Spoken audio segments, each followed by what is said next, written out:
57% of the stories on McCain were negative. 29% of the stories on Obama were negative. That is all media. Look at newspapers, though. Things get even uglier. 69% of the reporting on McCain was negative, as opposed to 28% negative for Barack Obama. Look at MSNBC. Now, the Pew Research Center has found, in studying MSNBC, that 73% of the stories on MSNBC on John McCain were negative. Just 14% of the stories about Barack Obama were negative. I mean, this just absolutely, confirms what people thought about MSNBC. And now here's what I was just talking about. And then look what the Pew Research Center found on Fox News Channel. 40% of the stories on McCain were negative, and 40% of the stories on Obama were negative. So when someone says... For all our critics. All critics who say, you're not fair and balanced, right there, 40% to 40%.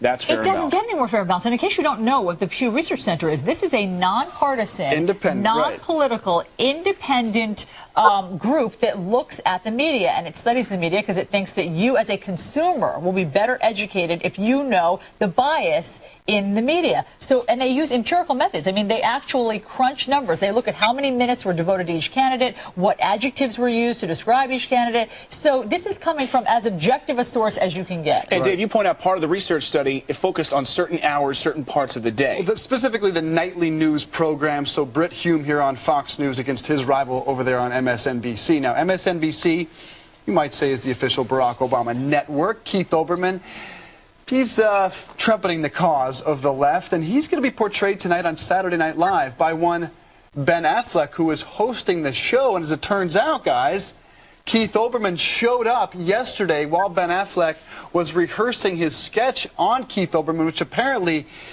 goes after Keith Olbermann pretty harshly, as a guy who I think lives in the basement with his mom or something to that effect.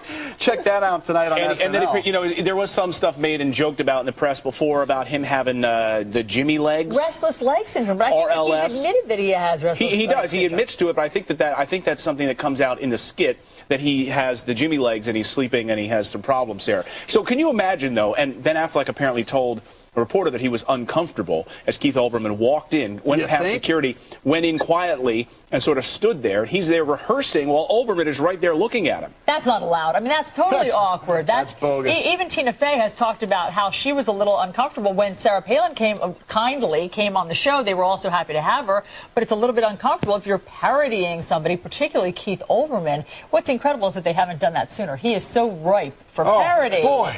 I mean, there's ample material. Chris Matthews on their same network has been parodied for a long time, of course, by Daryl Hammond to great effect, and has done a fantastic job on Hardball. But Keith Olbermann, man, I mean, Keith Olbermann. Many people would say he's a caricature of himself already. He never has to dress up at Halloween. He is the devil every day, if you ask me. Every day. Just spell it right out there, Dave. Just get it out. The horns, they're popping up through the hair. Something tells me. Tonight we're going to see more of that, and we'll bring you, of course, the highlights.